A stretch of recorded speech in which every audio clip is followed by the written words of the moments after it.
Hello guys, this is your friend and we are back with a new fanfic. Which is what if Naruto got a overprotective and possessive vampire girlfriend, part 1. And if you enjoy this fanfic then please press the like button and subscribe to my channel for more fanfic like this. And now let's start the fanfic. So, Ero Sennin, what jutsu are you gonna teach me? Naruto excitedly exclaimed, as he was practically bouncing all over the hotel they were staying in. Jiraiya merely shook his head with a grin as he watched his apprentice hardly control his excitement. It had been a little over a week since they began their training journey. And since then, Naruto's excitement had been all over the place. They had reached Tanzaku town a little over an hour ago, when Jiraiya said Naruto's training would begin soon. Since then Naruto hasn't stopped pestering Jiraiya to hurry up and begin his training. Now hold on a second Gaki. Jiraiya jokingly demanded. I have to get in touch with one of my contacts here in Tanzaku. So I can't begin your training just yet. Jiraiya finished, as he looked at Naruto's now somewhat depressed form. But Ero Sennin. Naruto whined. Jiraiya held up a hand signaling Naruto that he wasn't finished. Naruto reluctantly quieted down, waiting for the Toad Sage to finish speaking. Jiraiya, seeing he had Naruto's attention, continued. Though I personally won't be there to oversee your training for the moment, I want you to practice the Rasengan, Jiraiya would have continued, but Naruto interrupted him. But I already mastered the Rasengan. Naruto yelled out. Jiraiya narrowed his eyes, before he spoke. Oh really? Did you master the Rasengan to the point that you can create with one hand instead of having a shadow clone's assistance? He asked with a raised eyebrow, and amusement dancing in his eyes. That made Naruto fall silent for several moments before he spoke. But, my Rasengan is fine as it is. Naruto exclaimed, anger lacing his voice. Jiraiya sighed as he shook his head. So you're telling me, that you're going to let your hand get cut every time? So you can use the Rasengan? Jiraiya questioned. Naruto fell silent as the battle with Kabuto and Orochimaru flashed through his mind. He only managed to get Kabuto with the Rasengan because he let his hand nearly get stabbed with a kunai. Just so he could hold Kabuto in position. And that's why I need more jutsu. He stubbornly yelled. Jiraiya's eyes narrowed slightly. You're telling me that the jutsu created by the Yondaime Hokage isn't good enough? Jiraiya quietly and slowly said. In that moment Naruto froze. He had forgotten the Yondaime had created that jutsu. He knew he should feel honored about having such a technique. Shame welled up inside him, as he just basically insulted his idol. Jiraiya, seeing Naruto's shame, lightly frowned. He didn't mean to make him upset. Then again, Naruto was always a little over-emotional, just another thing he would have to correct during training it seems. Anyway Gaki, I know a way for you to master the Rasengan faster than you'd normally would. And train at least 5 times as fast. Jiraiya stated with a grin forming at the end. Naruto snapped his attention in a moment, his shame all but forgotten. Really? Ero Sennin, he excitedly exclaimed. Jiraiya twitched at the jab of his hobbies but forced himself to not react to Naruto's insult. After all, soon he would corrupt Naruto and turn him into a pervert of epic proportions. The very thought made Jiraiya grin in anticipation. Meanwhile in Konoha, Tsunade suddenly felt like beating Jiraiya into a bloody pulp until he begged for mercy. Yeah Gaki, usually this method would be extremely dangerous. But seeing as you're the Kyuubi's Jinchuriki combined with your massive chakra reserves, this training method would be great for you. Jiraiya explained. Naruto's excitement could be seen from a mile away as he was literally bouncing up and down at the very notion of mastering the Rasengan twice as fast, and lowering the time for training was just too good an opportunity to pass up. Well, don't just stand there Ero Sennin. Tell me already. Naruto shouted. I don't know if I should Gaki. After all, you are being such a disrespectful Gaki. Jiraiya grinned. No matter the outcome, he was going to tell Naruto about the training method. He just enjoyed getting a rise out of his godson. Naruto stopped, and stared at the elder man. Before he clasped his hands together and gave his sensei the puppy dog eyes. Please. Ero-sensei. Naruto begged, throwing in a little wine at the end. Jiraiya mocked sighed in disappointment. Well, I guess that's as close as I'll get. He frowned in a fake manner, while inwardly he honestly didn't Naruto to call that. Even though he threw an arrow in his now new title. The secret is quite simple, Naruto. The answer is. Jiraiya paused for dramatic effect. Naruto was basically on the edge of his seat. If he was in one. The answer is. Shadow clones Naruto. Naruto face planted on the ground. Ero-sensei. How will shadow clones help? In response to Naruto's question, Jiraiya created a shadow clone. Now create a shadow clone Naruto. Naruto quickly complied and created one. Then Jiraiya had his clone escort Naruto's clone into the forest. Naruto watched in confusion. After several moments he gave his perverted teacher a glare while his hands immediately went covered his crotch. Hey, what's the big idea? Why did your clone kick my clone in the nuts? Jiraiya merely grinned at Naruto while waiting for Naruto to realize what happened. Naruto blinked for several moments before he stared at Jiraiya in confusion. Hey Ero-sensei. What was that? Jiraiya went into lecture mode as Naruto called it. The Shadow Jutsu is a B-ranked Kinjutsu for a reason, Naruto. You see, not only does it require Jonin-level chakra reserves, it sends a mental feedback to the user, allowing the user to gain the Shadow Clone's experience. He explained. Naruto stared at Jiraiya with a starry gaze. You mean? Naruto trailed off in a hopeful and excitement tone. Yep. We're going to utilize the full capacity of the Shadow Clone Jutsu to train you. Jiraiya grinned. Get some clones created Gaki and get to work on truly mastering the Rasengan. Naruto didn't waste any time in creating a small army of Bunshins and getting straight to work on mastering the Rasengan. Jiraiya gave his godson a proud look before he quietly left his student in the clearing. Naruto panted in exhaustion as he knelt in the clearing. It was already nearing nighttime as the sun was beginning to set over the horizon, casting the sky in a blue, orange and red hue. The entire day he had trained with the help of his clones to perfect the Rasengan. It may have taken the whole day. But finally, after creating so many clones and after dozens of failed attempts, Naruto could proudly say he can finally create the Rasengan nearly instantly with one hand. Naruto gave a prideful grin as he held out his hand and formed a Rasengan. Almost instantly one formed in his hand.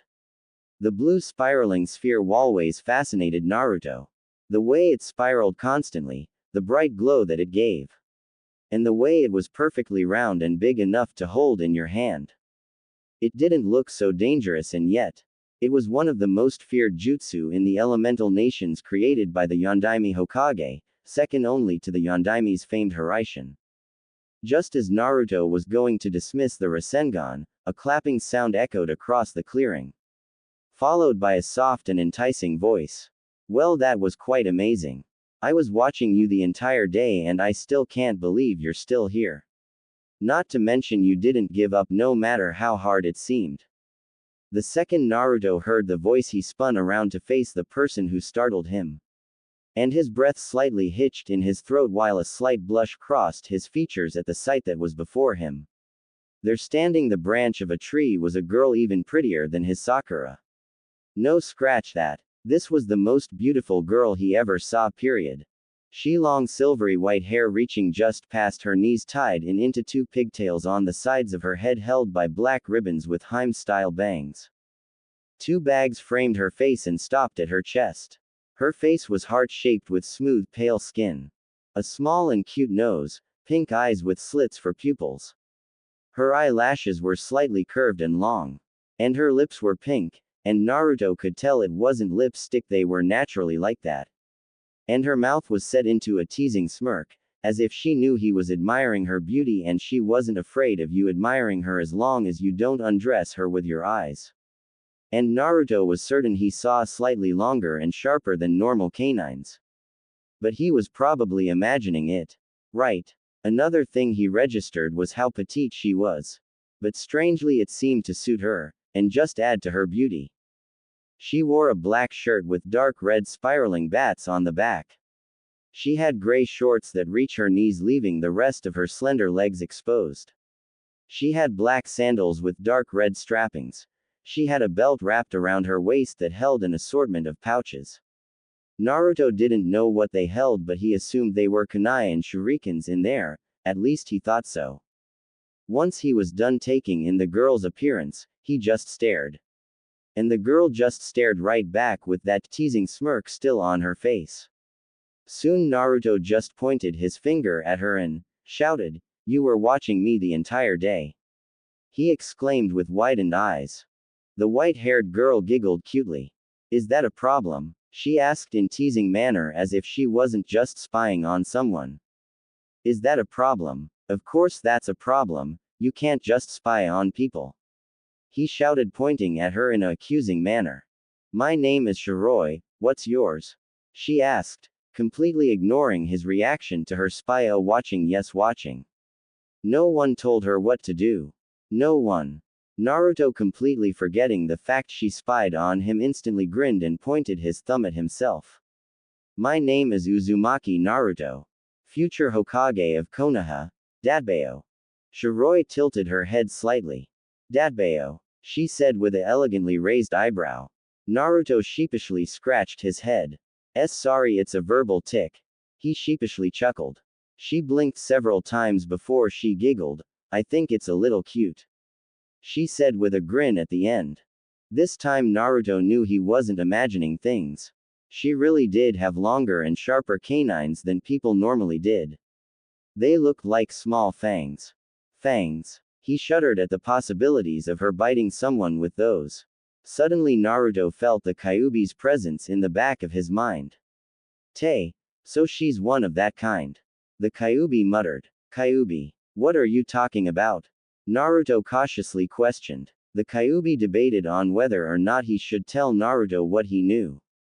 After a short few moments, the Kyuubi gave a vague answer, deciding to let his container to figure out the rest. "I'll give you a warning, Gaki.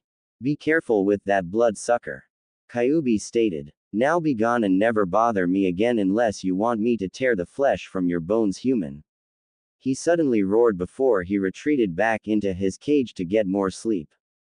Naruto inwardly winced at the Kyuubi's roar before he turned his attention back on Shiroi. What did Kyuubi mean when he called her a bloodsucker? "So what's someone like you doing way out here?" Shiroi asked with that smirk still on her face.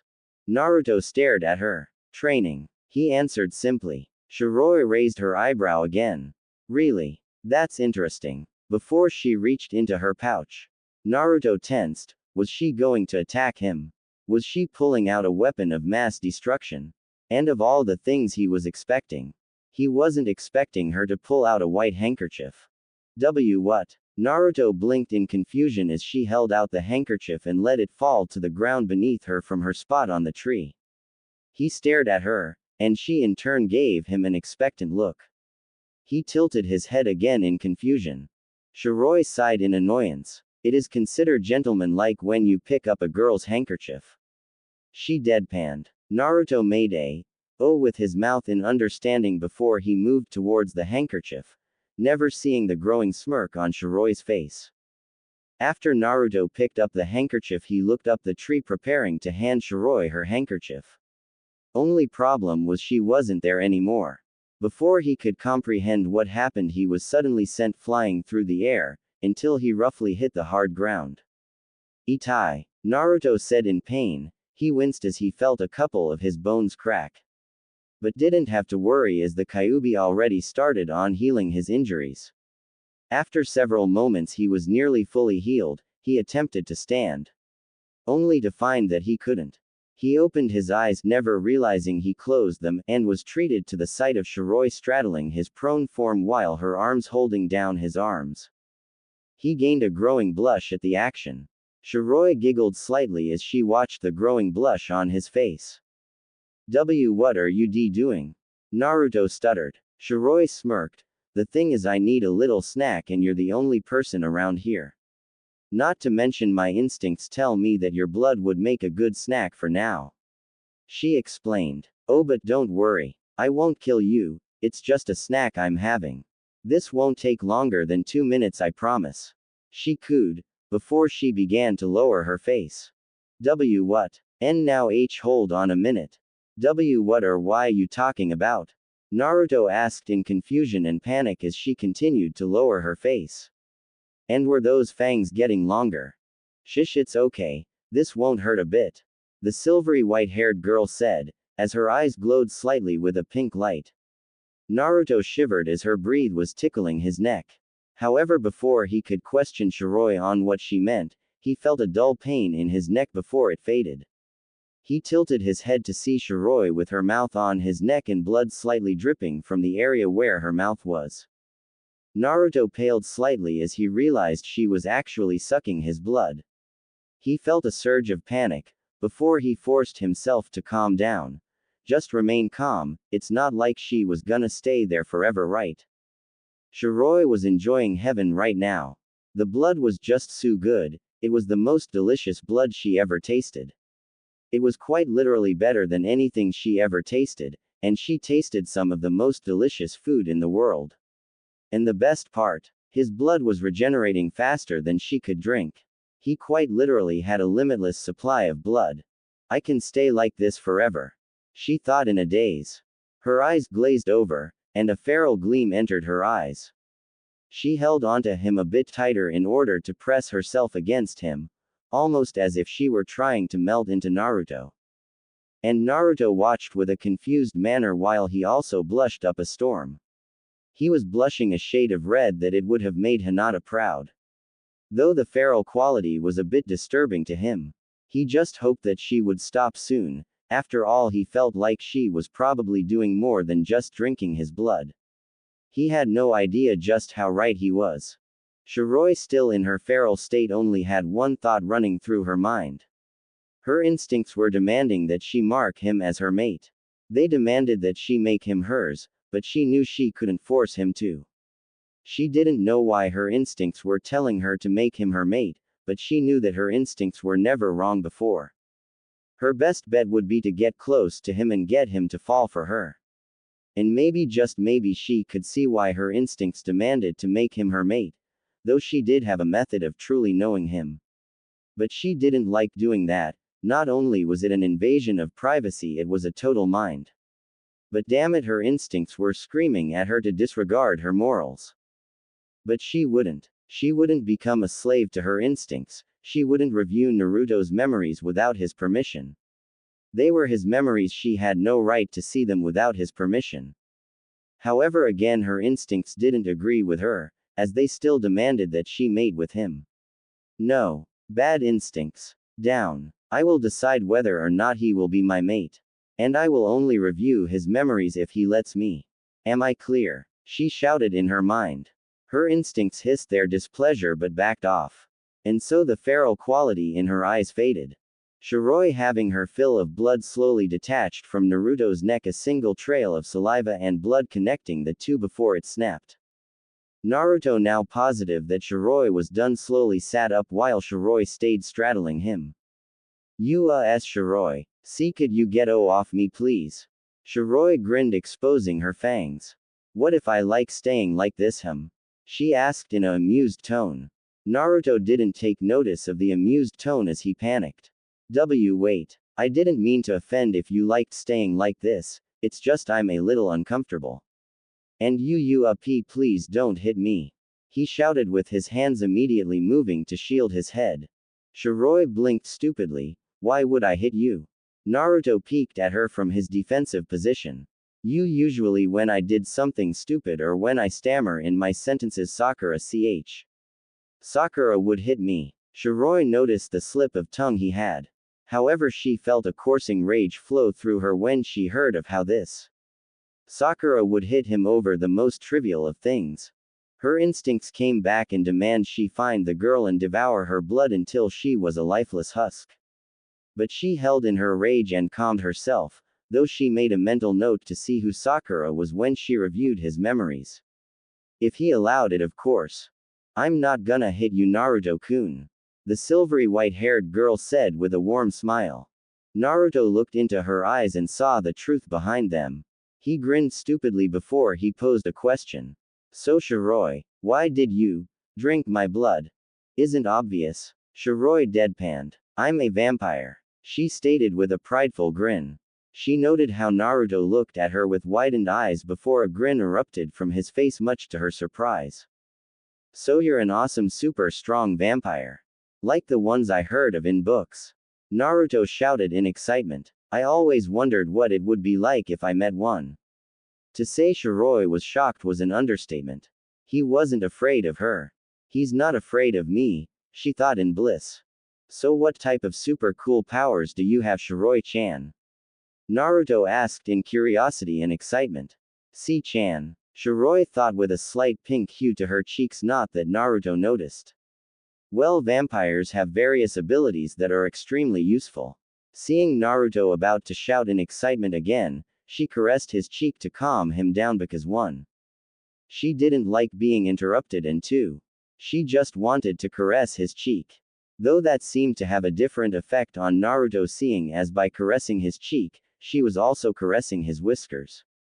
The result? A deep rumbling noise from the back of Naruto's throat. Dead silence in the clearing after that. Naruto, because out of embarrassment, and Shiroi, well, the dam was beginning to break, for a reaction so horrible, so terrifying that even whispering it made men everywhere cringe in fear and despair. Kawaii. The silvery white-haired vampire screamed as she glomped our blonde protagonist. Yeah, that was the reaction we were waiting for. Naruto blushed again as Shiroi pressed her cheek against his while their bodies were practically grinding against each other. However, they were both interrupted by a short and perverted giggle coming behind them. Naruto froze. He knew who that giggle belonged to. Shiroi of course didn't know, so she slowly turned her head behind her to give the person her evil eye just for interrupting her moment with her new favorite blonde. Jiraiya shivered when Shiroi gave him her evil eye. Dear sweet Kami-sama, are those eyes glowing? Jiraiya thought. It was as if those eyes were giving him a warning to back off now and pretend he didn't see anything. The slitted pupils were adding an even more intimidating effect. Hey Ero-sensei, this better not be going into your damn perverted books. Naruto exclaimed with a accusing finger pointed at Jiraiya. That snapped Shiroi out of her, glaring as she rose an eyebrow. This was Naruto's sensei. However, what caught her attention was the books Naruto said he wrote. She only knew of one book series that were so famous and perverted. She should know. She read the first book and she immediately wanted to castrate the man who wrote it. And there he was, standing right there. The writer of the accursed Ika Ika series. She slowly stood with aura of malice and hatred as she smiled sweetly at the man.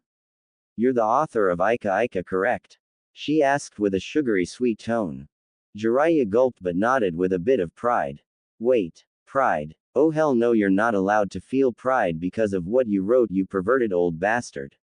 She raged in her mind. Naruto-kun, I suggest that you do not watch this. She said with same sweet tone as before.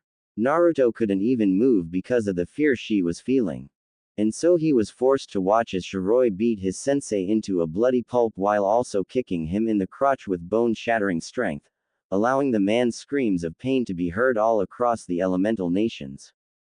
In Konoha, a certain masked Jonin was walking down the streets reading his orange book, until a ear-splitting scream echoed across the sky. Kakashi stopped and looked up at the sky. I sense a disturbance in the Ika Ika, he muttered. The people who heard him looked at him weirdly. Tsunade looked up from her paper when she heard the ungodly scream echoing across the village. Tsunade-sama. Shizune, her assistant, exclaimed as she barged in the office. What was that? She questioned. Tsunade sighed. That, Shizune, was the sound of a man losing his most precious items. She explained with a dark smile at the end of her sentence. Shizune shivered at her master's smile before she slowly inched away from her. Shiroi walked away from the twitching mass of blob that was once the Toad Sannin. She walked back towards Naruto with a wicked smile and satisfied look in her eyes. Naruto-kun. She began with the wicked smile still in place. Why yes, he answered with a fearful expression. He did not want to end up like Jiraiya. Even if he had to be Shiroi's slave. Don't ever end up like your sensei, okay? She spoke softly, with a warm smile at the end. Naruto merely nodded with a growing blush on his features. Shiroi's smile widened before she gave Naruto a soft kiss on the cheek. The blonde-haired boy's eyes widened as his face went so red that Hinata would jealous because it was even redder than hers. A giggle was heard again. Shiroi snapped her attention to the massive blob, only for it to disappear in a puff of smoke. She scowled as she saw the real Jiraiya enter the clearing unharmed. Man, you gotta love shadow clones. Though I'm not fond of the experience it transferred back, he said as he grinned with grimace on his face from the clone's experience. Note to self, never get her angry. He thought. Shiroi smirked at the grimace. So Naruto-kun, why are you traveling with this pervert? Shiroi asked with curiosity and barely concealed contempt for the author of that accursed Ika Ika. Naruto grinned. It's because he's my sensei. He's gonna be teaching me a lot of awesome jutsu, Shiroi-chan.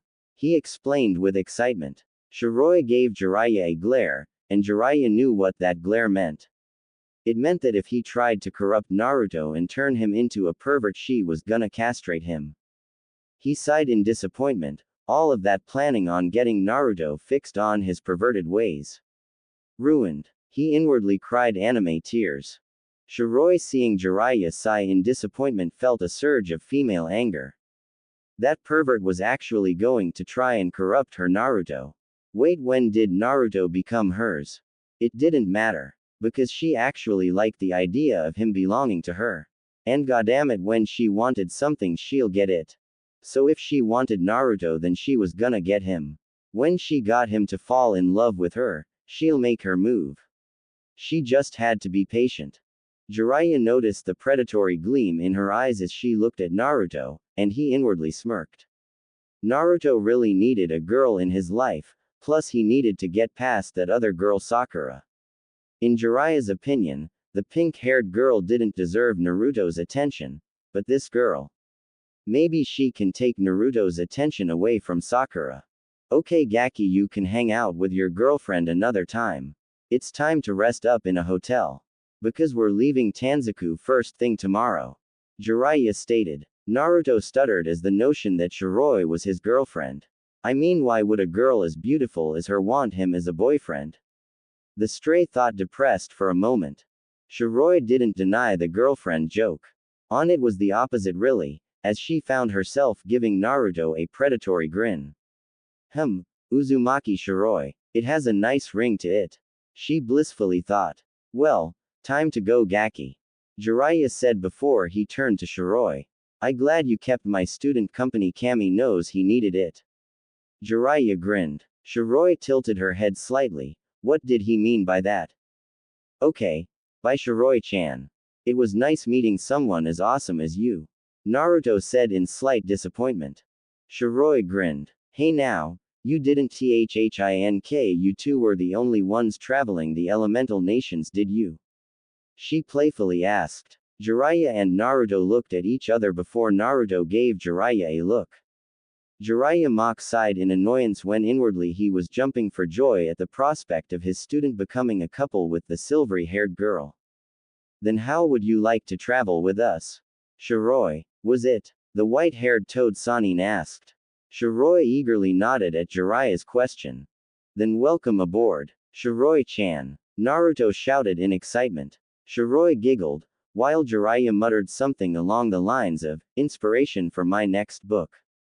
That made Shiroi's eyebrow dangerously twitch before she reined her temper, and followed the toad Sanin and his apprentice. It had been over 6 months since Shiroi joined the traveling duo.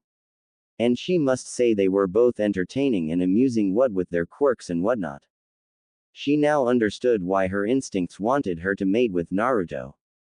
He had such conviction, loyalty, determination, courage, and bravery that not just anyone had. As time passed, she actually found herself falling for him. He was quite literally the perfect mate. The fact that his blood was delicious was only a bonus. Even when during training, when Jiraiya demanded he do something that seemed impossible, he would whine at first but would comply and do the exercise without complaint. And with his method of training, he was quickly growing stronger at an alarming rate. Every day he would create small armies of shadow clones to learn chakra control, and chakra theory that the Toad Sage had him work on, while he himself trained his body. And because of his physical training, he built up a rather excellent body build. His muscles were not too big and not too small either. They were the perfect mixture of both. Shiro had to restrain herself from jumping the blonde then and there. Also, his hair had grown out, making him have to keep it a low spiky ponytail, much like Jiraiya, only much shorter. And two bangs stopping at his jawline. Unknown to Naruto, he looked much like his father with his new look. After 3 months of that routine, Jiraiya switched it up. He taught him taijutsu stances and had him use and train it on his own, while his clones worked on learning some wind-based ninjutsu Jiraiya had over his shinobi career. They had checked Naruto's chakra nature, and to their surprise it was wind, a rarity in the land of fire. After that, it was simply a matter of getting some wind-based ninjutsu for the young blonde. So far Naruto mastered wind style, air bullet, and wind style. Great breakthrough. The others were taking a while, but he was getting there. The real challenge, however, was getting Naruto out of his orange monstrosity, as Jiraiya called. Naruto stubbornly refused for a good 2 days, before Shiro decided to talk with Naruto about it. Jiraiya didn't know what happened, but Naruto came back with a blush and glazed expression on his face, while Shiro had a pleased look, and a predatory smirk on her face. Jiraiya knew that look, it was one that spoke victory and satisfaction. And so they had the blonde try out various outfits, but one of them worked. However, Naruto picked clothes he actually liked other than orange-related clothing. And they were surprised with what Naruto picked out. They had Naruto try it on and they both agreed it was an excellent choice. The clothes he had weren't things a shinobi would normally wear, but then again Naruto was always different and unpredictable. So imagine their surprise when Naruto out with his new robes on. They were largely gray in color. Accompanying this, the robes also had a gray-white fur padding on the left shoulder, and Naruto chose to wear a dark orange scarf around his neck. The robes also bore the Konoha insignia and a small, adorned buckle in a shape of diamond, which connected the belts which crossed over his chest. There was also an upside-down Konoha insignia on the tip of the hood that was made onto the robes. Additionally, small patterns appear to be imprinted on the gray fabric of the robes. Ezio's outfit in Assassin's Creed Revelations, except the scarf is dark orange and the Konoha symbol is where the assassin's symbol should be. Also, Naruto had long since stopped wearing his headband since he got his robes. He preferred to allow his insignias on his robes to let others know whose side he was on. Thus his bangs fell freely into his eyes at times, but it was no bother for Naruto. In Shiroi's opinion, it made him hotter than he was. Both Jiraiya and Shiro agreed that the new look was amazing and the outfit was best for Naruto. All in all, Jiraiya was most pleased with Naruto's progression. By his estimate, Naruto should be low Jonin level. Though with experience he will no doubt be high Jonin level. However, Jiraiya was certain that when Naruto's training trip was over, he would be at Kage level shinobi, if not higher. He just needed to progress more, and gain experience, and he will no doubt be one of the strongest shinobi in history. Second only to Senju Hashirama, and Uchiha Madara. Speaking of progression, what really progressed over those 6 months was Naruto's relationship with Shiro. At first it just them being simple friends, then gradually over time they spent more time together. Learning about each other and finding their favorite hobby of showing their displeasure with Jiraiya whenever he was peeking into hot springs. Then they began to go on dates. It was awkward at first, but they managed to dissipate the awkward air with talking, going to dinner, and finally watching the sunset together. Then the two were basically inseparable, and every time a girl would give Naruto an interested look, she would glare at them until they looked away. Jiraiya tried to separate them at one point and he ended getting thrown through a wall by Shiro while Naruto kept glaring at him for a whole hour. He didn't even blink, which creeped Jiraiya out. They learned a lot of things about each other. Shiroi learned that Naruto, despite having idiotic moments, was actually surprisingly cunning and smart. She learned he played pranks on his entire village, which made her laugh hysterically at the pranks he pulled. He loved ramen, his dream was to become Hokage, and that he would do anything to protect his precious people, as he put it. Of course, she asked if that included her, even if it was a joke. His answer made her heart swell with love and admiration for the blonde. I would protect most of all, Shiroi, after all you are one of my most precious people. That was his answer. And it warmed her heart to hear that. And Naruto learned a lot about Shiroi in turn. He learned she loved sunsets and the moonlight that bathes her at night, which made sense seeing as she was a vampire. She loved drinking his blood, which had become hobby, so pretty much Naruto isn't affected when she drank his blood. Her favorite food was caramel apples, because in her opinion it is both a sweet and healthy fruit. And she absolutely adored foxes for some reason. That earned her some points from the Kyuubi. As such, the Kyuubi silently approved of her mating with his container. He learned that she hated snakes, wolves, raccoons, and arrogance. When asked why, all she was, "You try being surrounded by a shitload snakes, wolves, and raccoons, all of them hungry, mind you.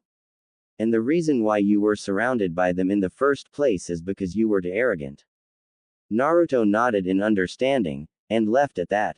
However, after 6 months, Shiroi was finally going to ask Naruto if she could review his memories. After all, she was starting to get curious on why Naruto was always a little reluctant on the subject.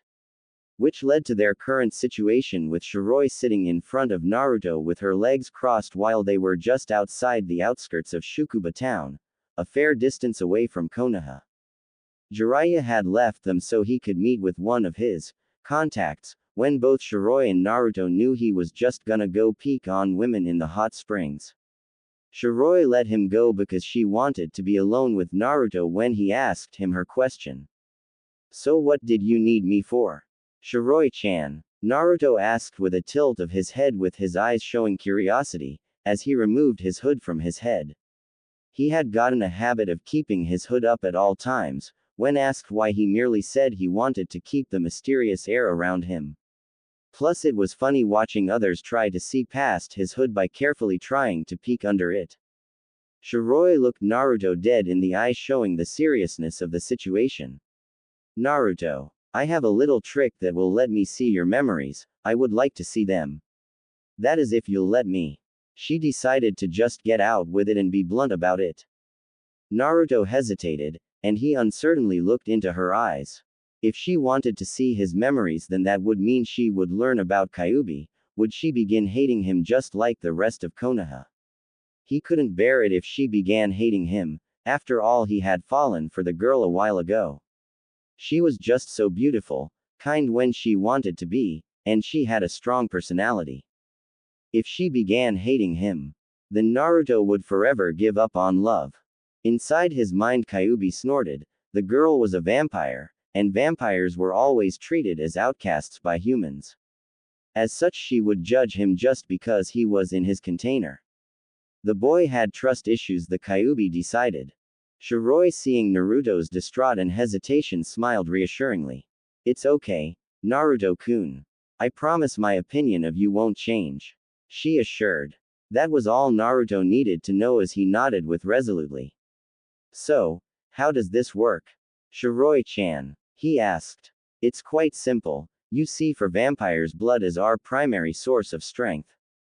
It heals us faster than we normally would, it replenishes our strength when we are exhausted, and at times, if we have enough, we could temporarily become a Shinso vampire," she lectured. Seeing she had Naruto's attention, she continued.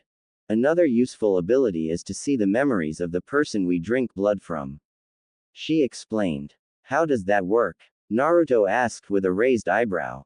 "I don't really know, to be honest. All I know is that it's all about genetics in our DNA. Apparently, somehow our blood stores our memories. I don't even know how's that possible," she shrugged. Naruto merely sighed in annoyance. That would have been useful to know. "So, what do I have to do?" Shiroi grinned. "Isn't obvious," she deadpanned as her canines grew longer. "Of course," Naruto blankly said. However, he had a smile on his face when he said that. He removed his scarf, and exposed his neck by tilting until his bare neck was exposed to the world. Shiro didn't need an invitation as she crawled towards Naruto like a predator stalking its prey. Once she reached him, she sat in his lap, and placed her mouth near his neck. Ready, she whispered. She felt Naruto nod, and she sank her fangs into his neck. Like all the other times Shiro bit down on his neck, he felt a dull pain before it faded. Shiro prepared herself for the memory backlash that was sure to come, and she was right as she felt her mind drifting away at a speed so fast that it could have surpassed the horizon. Soon she was in a sewer-like place with water dripping at random intervals. She raised an eyebrow in confusion. What the heck was this? She noted how there were faintly glowing blue bars scattered around the ceiling. She assumed that was his chakra. But what was that red one? She shook her head. She had more important things to do. Like finding a door labeled memories. So she wandered, and wandered, and wandered, until her eyes started twitching. Where the fuck am I supposed to go? She shouted in anger and frustration. The red bar glowed brightly before a small ball of red chakra appeared in front of her. What? She muttered. The red orb just flew around her for a moment before it moved down the tunnel and turned right. Shiro, with nothing better to do, simply followed it. After countless seconds of following the strange little ball, she saw it stop at a white door with a gold plating labeled memories on it. She looked at the little orb and gave it a thankful look. She watched as it moved back to the red bar, and the red bar reabsorbed it like water. She looked at the door, took a deep breath before she entered it. Inside she dozens of screens. She looked around in confusion before the little orb of red energy came back and positioned itself over a small button which said start at the bottom. You're really helpful, aren't you, little guy? She giggled before she turned her attention on the button. She pushed the button, and so her torment as she watched Naruto's first 12 years of his life. She could do nothing but watch as food vendors harshly threw him out of shops without even a second glance. She watched as he was kicked out of the orphanage at the age of 5. She watched the beatings he received for simply walking down the street with a small smile. She watched as he tried to play with other children, only for their parents to take them away and glare at him with contempt and hatred. She watched every single detail, not leaving anything out. She watched his happiest moments to his moments of despair. She watched everything, all the way up to his training trip with Jiraiya. When it was all over, there was an eerie silence in the area. Shiroi's bangs overshadowed her eyes, and soon an aura of pure malice and hatred erupted from her. She slowly lifted her head, and her slitted pink eyes were glowing a menacing pink. Her iris and pupils disappeared and all that remained was her menacing pink glowing eyes. Her aura began getting darker. Kyuubi watched in interest as her aura became even darker and more malicious than his. If the Kyuubi were honest with himself, he would admit to feeling a small shiver of fear going through his spine. But he shook it off. He was the king of the Biju, damn it. He didn't fear anything. He quickly retreated deeper into his cage. Not because he was afraid. It was because he was bored. Yes, bored. He wasn't afraid at all. Shiro slowly formed a snarl on her face before she faded from the mindscape. For Naruto, it had only been 2 minutes before she noticed Shiro slowly detach herself from him. He was about to greet her. That is until he noticed the furious snarl on her lips as her fangs grew longer than before and her aura of malice bloodthirst burst from her form. Everything about her at the moment screamed one thing.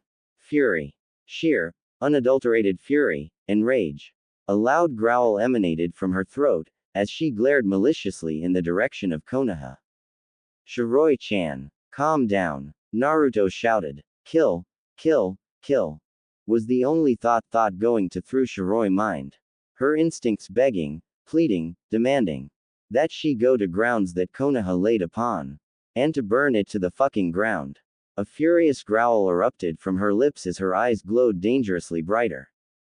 She felt something grab her hand, and her head snapped towards Naruto's direction. only to see him worriedly squeeze her hand in a reassuring manner. Shiroi-chan, please come back to me, he said with a pleading tone. Slowly Shiroi's features returned to normal, her pink iris and slitted pupils returned. Her canines returned to their normally usual longer and sharp length. And her aura of darkness and malice disappeared. Though she still held a silent rage in her eyes. Why don't you hate them? She began softly. If it were me, that village would have been burned to the ground a long time ago. So why don't you hate them? She asked in desperate confusion. Naruto smiled warmly at her. Because, if I lash out and kill them, then I'm no better than them, he explained. Shiroi looked at him silent amazement. Do you recall when Ero-sensei spoke to us about hatred in this world? Naruto began. Shiroi nodded. She remembered that conversation. My dream is to become Hokage, not only to earn my village's respect and recognition, but to protect those precious to me as well. Shiroi's eyes widened, but Naruto paid it no mind as he continued. Ero-sensei said that there was too much hatred in this. I want to do something about this hatred. I still want to become Hokage. But that can wait. My new dream is to rid the world of this hatred that has been brewing for a long time. It may seem impossible now, but I know true peace can be achieved. So if there is a such thing as true peace, then I'll seize it. Naruto shouted with a bright smile. Kyuubi listened to Naruto's speech in interest and a slight, hopeful look in his eyes. Naruto, are you the one old man Rakuto spoke of?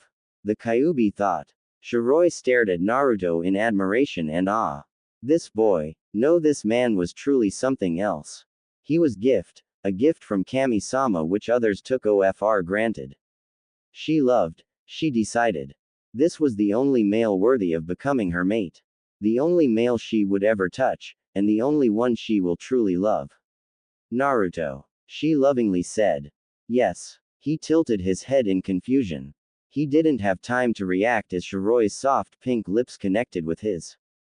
His eyes widened for a moment, before they slowly closed and he leaned into the kiss. The kiss began to get more heated as Shiroi straddled him while their tongue battled for dominance. In the end Shiroi won because her feral instincts provided her with the edge she needed. She eagerly explored Naruto's mouth to all of its contents, getting a small moan from Naruto. After 3 minutes she pulled back with a trail of saliva connecting them before it snapped. Wow, Naruto uttered. So, what does this make us? Shiroi-chan, he asked. Lovers, she happily answered, as she rubbed her cheek against his, thus rubbing his whiskers as well. Naruto could only purr in approval as the sensation of her rubbing his whiskers kicked in. Jiraiya, with his back against a tree, looked up at the sky, seemingly looking at the heavens. Minato, Kushina, you would be so proud of your son if you were here. He thought in pride and contentment. A perverted expression crossed his face at the thought of catching both Shiroi and Naruto in the act. But decided against for his own safety. He happily began thinking of what he was going to teach Naruto next. Perhaps I'll teach him wind manipulation. That way he can find a way to complete the Rasengan. Then I'll teach him some meditation. After that I'll let Pa take for sage training. And for the rest, he'll take some A or B ranked missions. With his new training regime for Naruto completed, his form disappeared in a burst of speed, deciding it was best he let the newly formed couple enjoy their time together. Jiraiya was currently facing something so horrible, so frightening, and possibly suicidal if he keeps trying to talk his way out of it. What could Jiraiya possibly be doing that was so frightening and horrific, you may ask? Well, the answer was quite simple. No, we just became a couple. And now you want us to be separated for an entire month. Just for some stupid sage training. I refuse to allow it. The answer, ladies and gentlemen, was the feminine fury of a girl. Now keep in mind that this wasn't any other girl. This girl was a super-powered vampire with the power to quite easily destroy a normal human being. Now, of course, when dealing with shinobi, it would be understandingly tougher to kill them. Seeing as shinobi seemed to defy all logic. Seriously, these guys really defy logic. I mean bringing the dead back to life WTF. O_O. Now you might be asking why Shiroi was so angry. Again the answer was oh so simple. Let's start at the beginning shall we? After Jiraiya had left Naruto and Shiroi alone for their quality time. As he called it, though he just wished for his student to man up and lose his virginity already. Anyway, shame on you Jiraiya for having such naughty thoughts. Getting back on track, he called upon the elder sage Toad Fukasaku, or as he called him Pa.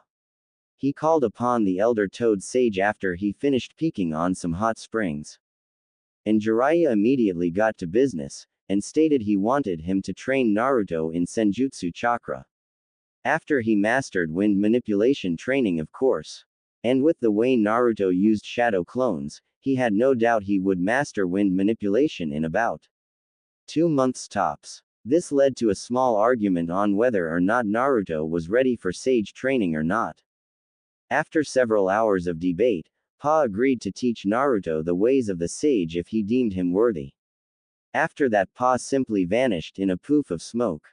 Then Jiraiya decided to see how his student and new girlfriend were doing.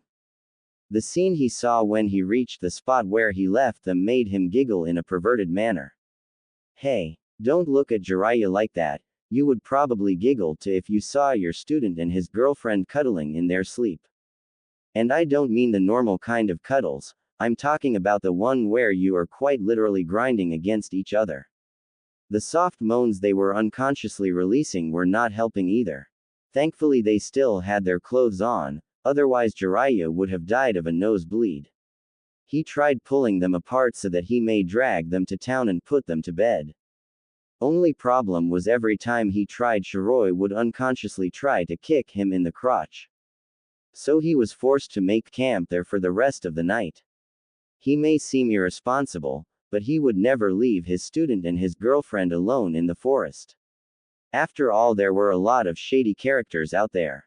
Though he doubted they would get far what with Shiroi unconsciously attacking him in her sleep. So he set up a tent, a fireplace, and sleeping bags. Once satisfied he attempted to place Naruto and Shiroi into a sleeping bag. Again Shiroi unconsciously attacked him in her sleep. But Jiraiya being stubborn kept trying for several minutes, before suddenly a knife whizzed past his crotch. He was as pale as a ghost when that happened, and he wisely backed off after seeing Shiroi unconsciously reach into her pouch for another knife. He decided to just fuck it and go to bed, summoning a toad to keep watch while they slept.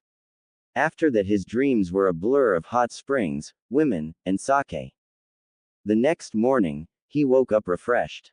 He moved out of the tent to be treated to the sight of Naruto and Shiroi groggily waking up with somewhat aching backs, understandable since they slept on the ground. However there was no need to worry as Kyuubi was already healing Naruto's back, while Shiroi's own vampire healing factor kicked in. Then all of their stomachs rumbled, signifying it was time for breakfast. Though Shiri claimed that her stomach did not rumble as she was a lady, and it was unladylike should that happen. Jiraiya being the gentleman that he was, created some clones to hunt for some meat, while he got the fire ready with a small fire-style jutsu. Several minutes later, his clones returned with couple dead rabbit, and some deer. Kyuubi was inwardly jumping for joy, at thought of his container eating rabbits. After they had cooked the meat, breakfast was a quiet affair with small talk now and then.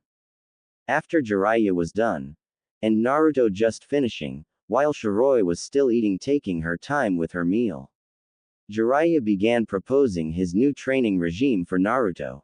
First they would polish up on what he learned the past 6 months, and wrap it all up with a few more lessons in mastering the current wind jutsu he had given him. Then they would begin his wind manipulation, and possibly complete the Rasengan. When Naruto asked what he meant by that, Jiraiya explained that the Rasengan was an incomplete jutsu as the Yondaime was planning on adding an elemental affinity to it. The very prospect of completing the Rasengan excited Naruto beyond belief. Then they would teach him the art of meditation. When asked why, Jiraiya quickly explained that he would need it. Then he would send him to Mount Myoboku for a few months to begin his sage training. Now this was around the same time as Shiroi finished her breakfast, not paying attention to the conversation in favor of savoring her meal. However, she finished just as Jiraiya said something about sage training. When she asked what he meant by that, Jiraiya, thinking Shiroi heard the whole conversation, quickly explained that he was sending Naruto to Mount Myoboku for a few months to begin his sage training. Which led to Shiroi's reaction almost instantly. No, we just became a couple. And now you want us to be separated for an entire month. Just for some stupid sage training. I refuse to allow it. Which led to Jiraiya dodging a various assortment of things being thrown at him, while also trying to talk his way out of this situation. Naruto himself began shivering in fear of Shiroi's wrath, a sentiment shared by the Kyuubi. No, the Kyuubi wasn't afraid, he was cautious. Yes, cautious, that's the word. Wait, Shiroi, stop throwing things for a minute and let me explain. Holy shit, was that a cow? Jiraiya exclaimed. Moo. The cow mooed as it flew through the air. Where the hell did she get a cow? Don't answer that question, it'll just confuse us more than we already are. Jiraiya opened his mouth to speak again, but his eyes widened in pure fear when Shiroi summoned her most dreaded weapon. The frying pan. A female's ultimate weapon of retribution. Jiraiya screamed like a little girl as the frying flew towards at speeds that would make even the Yondaime jealous. It was in slow motion as the frying pan slammed into Jiraiya's face. Time seemed to stop for a moment, before it fast-forwarded, and Jiraiya was forced to do cartwheels in midair because of the force of the blow. The toad Sannin landed on the ground with a loud thud. Jiraiya pathetically moaned in pain as he got up. What the hell are you trying to kill me? He exclaimed with an accusing finger pointed towards Shiroi. Shiroi merely stared blankly at Jiraiya. You know, thinking about it now, it wouldn't be that good of a thought to kill Jiraiya. Because not only would Akatsuki be all over Naruto with Jiraiya, but also WHO would train Naruto. Though she didn't like it, Jiraiya was the best bet for training Naruto.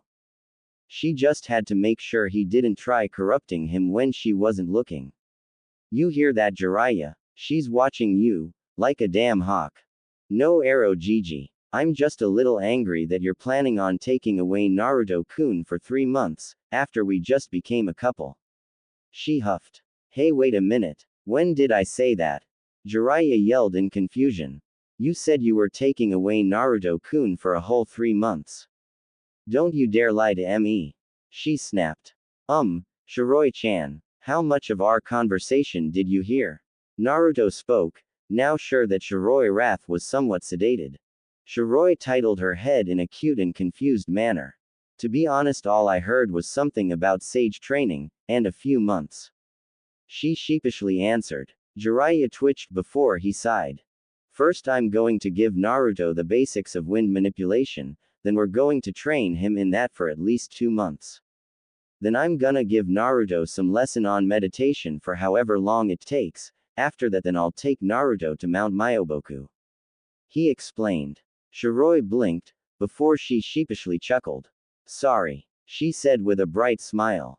2 months she had with Naruto, even though he would be gone to begin this sage training, she had no problem with it.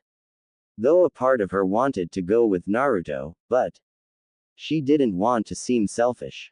But she can't help but wish to be able to go to Mount Myoboku with him. She didn't want to be alone again. Jiraiya, seeing the sad look in her eyes for the split second it was there, made a mental note to speak with Pa, and see if she could be allowed in Mount Myoboku as a visitor. Before we get to traveling once again, do you guys want to buy some things in town or just browse to see if you'd want anything? This is your last chance. He asked. Shiroi shook her head no, having already browsed through the stores during their stay. However, surprisingly, Naruto nodded his head thoughtfully. Jiraiya rose an eyebrow, while Shiroi looked curious. Well, out with it, Gaki. Jiraiya said with a tinge of curiosity in his voice. Well, during our stay here, I saw something in a weapons shop that looked interesting, but I didn't have time to examine it well enough. The young blonde said. Jiraiya put his hand on his chin, seeming to be debating whether or not he should allow Naruto to buy the interesting object he saw. After several moments of debate, Jiraiya nodded, giving his student approval. Naruto grinned, before he quickly ran into town. Both Shiroi and Jiraiya blinked, before they glanced at each other, and quickly followed the excited blonde. After several minutes of both Shiroi and Jiraiya looking for Naruto, they caught a glimpse of him entering a weapons store. They entered and were treated to an assortment of weapons of various types and sizes. However, they paid them any mind as they quickly found Naruto, who was at the front desk, paying special attention to a pair of bracers on the walls. The bracers were somewhat interesting to them, and a little strange. They consisted of what seemed to be a retractable blade, that appeared to be in conjunction with a protective bracer. As such, it seemed the retractable blade could be discreetly extended or retracted, making it a valuable tool for assassinations.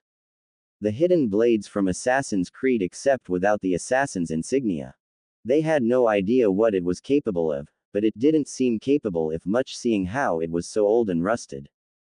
Naruto, however, seemed to be intently watching the bracers as if they would disappear at any moment. He had no idea why, but he felt drawn to those bracers. He felt the Kyuubi's presence in his mind once again, seeming to come right when he was confused or needing a little help. I'm surprised there were even a pair of those left. The hidden blades. Truly useful when performing discreet assassinations. Kyuubi uttered. Kyuubi, you know what this is? Naruto thought in surprise. Of course I'm familiar with those things. A clan during the clan wars, and during the first, second, and third shinobi wars used them quite often before they were nearly wiped out. Kyuubi gruffly explained. Specifically, the Uzumaki clan both created and used them often. Not that I would tell you that, Naruto. Kyuubi thought as he retreated into his cage. I see. Naruto whispered. He spent several more minutes gazing upon it, before he rang the bell, and waited for the owner of the store to come along. Why would you want something like that, Naruto? It looks like a huck of junk to me. Jiraiya gruffly said. Shiroi merely stared at the bracers, silently admiring them. Obviously Jiraiya did not know the sentimental value, and the time spent into making such a advanced type of weapon. It looked ancient, and yet more technologically advanced than anything in the elemental nations. How may I help you? A raspy voice called out to them.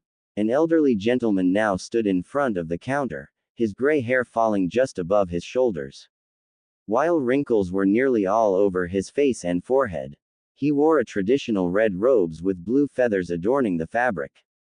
Yes, you can. Thank you for your time, sir. Naruto politely began. During his training with Jiraiya, the elder toad summoner managed to beat respect for elders into Naruto's brain. I've got all the time in the world, laddie. Now what do you need? The old man warmly said. Those bracers on the walls. How much are they? Naruto asked. Oh, you've got a good eye, lad. Not many people can see the true value of such a artfully crafted weapon like that. For years now it's just been sitting there, collecting dust. I'll tell ya what, lad, I'll give to ya for free if you promise to repair it and use to its full potential. Deal. The elder offered with an old grin at the end. Naruto gasped in disbelief, but after several minutes he hesitantly nodded.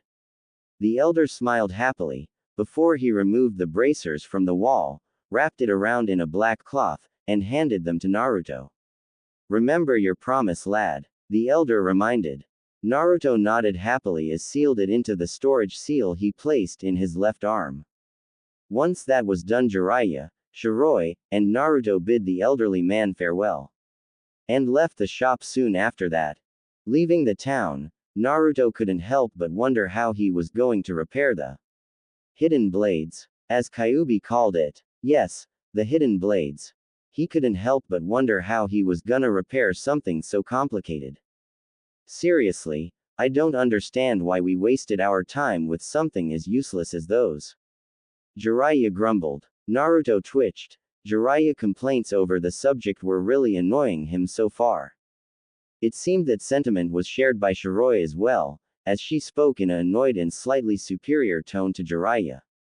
Shut up, Arrow Gigi. You just can't understand something as incredible as those bracers Naruto-kun bought. They may seem ancient and useless, but if you looked at them closely you would see that they are more technologically advanced than anything in the elemental nations. Jiraiya snorted. Please, those things. Technologically advanced. PFF'd, and I'm the pedophile who likes little boys. He said. While Shiro and Jiraiya argued, Naruto tuned them out in favor of unsealing his newly acquired hidden blades, and examining them. He silently groaned. Just how was he gonna fix something like this? Kyuubi purred in thought. He could help his container with his dilemma, but what would he gain out of it? He watched as dozens of thoughts raced through his container's mind for several minutes, before he sighed. He could not believe he was doing this. Hey Gaki. Kyuubi began. Naruto froze at the Kyuubi's voice before he relaxed slightly. Yes. Naruto answered in curiosity. I know of a way to fix those hidden blades. The massive fox uttered. Really? Naruto thought in excitement. Yes, was the Kyuubi's short response. Naruto was so engrossed in his conversation with Kyuubi that he never noticed Shiro and Jiraiya stopping a few feet away from him and glancing at each other in confusion. Well, how do we fix it? The blonde thought. It's quite simple, Gaki. My chakra can heal you at alarming rates. What you don't know is that my chakra can heal or restore practically anything to its original state. Kyuubi explained. You mean? Naruto trailed off. Yep. All you have to do is channel a little of my chakra into those blades and I can return them into their original state and maybe add a few enhancements as well. He explained in a bored tone. But what's in it for you? Naruto suspiciously asked. You are my container. And as my container, you represent me. So if you are seen as weak, then I am seen as weak. And I refuse to let that become a reality. Am I clear? Kyuubi threateningly growled. Naruto nodded, not noticing when Jiraiya and Shiro looked at him weirdly for doing so. Kyuubi grinned. Excellent. Now just channel my chakra into the hidden blades and let me do the rest. He ordered. Naruto didn't waste any time in channeling a small sum of the Kyuubi's chakra into the bracers. Jiraiya's eyes widened at the actions, and he was about to scold him for such a reckless action, when he noticed Shiro's amazed expression. Jiraiya raised an eyebrow and looked towards Naruto bracers. And his jaw came loose at what he was seeing. It was almost as if time were reversing for the bracers. The rust, dust, and somewhat broken areas were being repaired and being replaced with shiny new metal. The retractable blades lost their jagged ends, and their edges became sharp once more, along with the point. This continued for several more moments before the bracers looked as if they were never broken in the first place. Though everyone noticed a new addition to it. On the top of the bracers, a large orange-furred nine-tailed fox was on it with a grinning snarl on its face, while its 9 tails seemed to wrap around the owner's arm, seemingly to protect them. Naruto quickly put them on. And he noticed something strange. The bracers felt stronger than any metal he had ever seen or felt. He experimentally flicked his wrists. And to the amazement of everyone except Kyuubi, a foot-long blade extended from it. They all stared at it in awe and amazement. Naruto flicked his wrists once again, and the blade instantly retracted. Shiro was the first to snap out of her stupor and she gave Jiraiya a fanged grin. So, how does it feel being pedophile? She asked. Jiraiya twitched. Okay, so I was wrong, now get off my back. Jiraiya grumbled. Shiro giggled, before she turned her attention to Naruto only to see him flicking his wrists, testing his newly acquired blades, by having them extend and retract. Shiro smiled at the expression of awe and fascination on his face. She looked up towards the sky. Things were getting interesting. Naruto, stop playing with the damn blades. And Shiro, get your over here. Let's get traveling already. Jiraiya impatiently shouted. Shiro gave Jiraiya an annoyed look, before she stepped beside Naruto. Naruto gave her a bright smile, she returned it, and they both followed the perverted toad Sannin. Just as Jiraiya expected, it had taken only 2 months for Naruto to nearly master wind manipulation. After they had polished on what Naruto knew, Jiraiya had immediately began his elemental manipulation training. At first it was frustrating and difficult for Naruto, Even with the help of clones he still barely even got it down. The scrolls Jiraiya loaned him on wind manipulation weren't much help either. So Naruto, as stubborn as he is, of course kept trying, and every time he failed, he would become even more frustrated. Jiraiya didn't offer any advice. In his opinion, it was a good learning experience for the boy. And in his words, he won't be able to hold his hand forever and while he's in a fight. Shiro, however, was a different matter entirely. She scolded Jiraiya on not giving Naruto the help he clearly needed. And she claimed that if he wasn't offering Naruto's help, then she would help him. After that, she immediately went to help Naruto, never seeing the smile on Jiraiya's face. When she found Naruto, the stress and frustration was evident on his face. It just made more angry with the perverted toad hermit. However, she shook herself of her anger and instead focused on how she was going to help Naruto. Seeing Naruto about to try again, she immediately stopped him by grabbing his hands and forcing him to sit down. Naruto eyed her in confusion as she began to give his shoulders a massage. He moaned in pleasure as she immediately of all his stiff joints and stress-induced muscles. While she gave a massage, Shiro began to give her idea on why he was having such difficulty on his manipulation. Naruto listened, wanting her advice. She explained that he was trying to control wind instead of guiding it. Wind was just as alive as him and her, so wouldn't it make sense that wind wouldn't want to be controlled? So she said to try and guide the wind, however, do not attempt to control. Naruto did just that, and to his surprise and Shiroi's satisfaction, Naruto successfully managed to split a leaf in half with wind chakra. Immediately a bright smile lit Naruto's face, before he gave Shiro a deep kiss to her lips and thanked her repeatedly. Shiro waved him off, and said she was happy to help. Though she did muse that if a kiss was going to be her reward for every time she helped him, then maybe she should help him more often. Naruto, of course being oblivious, said he didn't have problem with it if that was what she wanted. Shiro smirked mischievously, and said why would she want that when she could take some kisses from high whenever she wanted, and much more. The way she said made Naruto blush brightly as she looked at him with hungry and predatory grin. After that, it was simply a matter of creating a small army of clones to get to work. After nearly 2 months, he had nearly mastered wind chakra. However, he still wasn't at a level on where Jiraiya wanted him to be, but it was good enough, he supposed. Jiraiya decided to have 1 extra month before he would have begin Naruto's sage training. So he decided to have the extra month on having Naruto learn the art of meditation.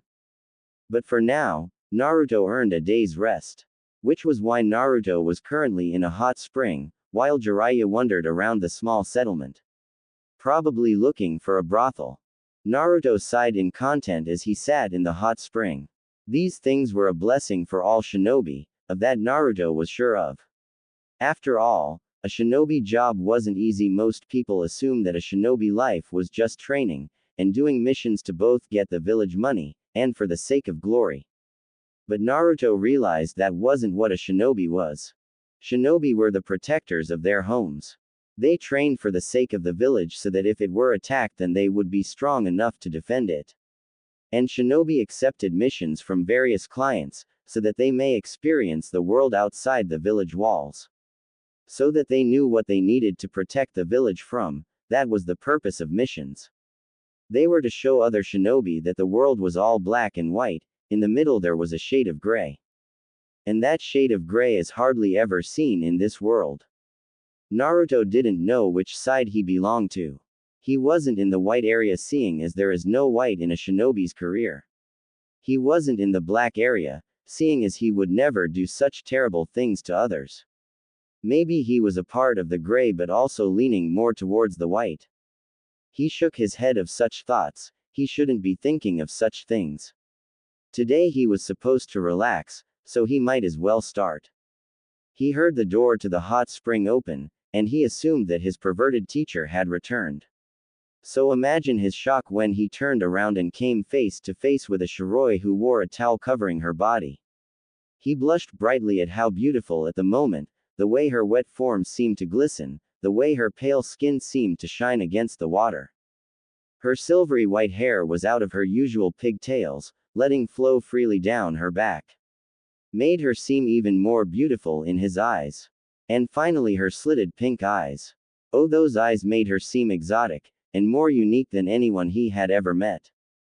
Shiroi-chan, he began, finally snapping out of his stupor. What are you doing? He stuttered. Shiroi rose an eyebrow. Didn't you read the sign, Naruto-kun? It's a mixed bath today. She explained. Naruto tilted his head in thought, before his eyes widened. The owner of the springs said there was a mixed bath today, but he didn't pay attention. He suddenly felt like banging his head against a wall but decided against it. He nervously turned to face Shiroi again, only to see her giving him a predatory look as she grinned devilishly.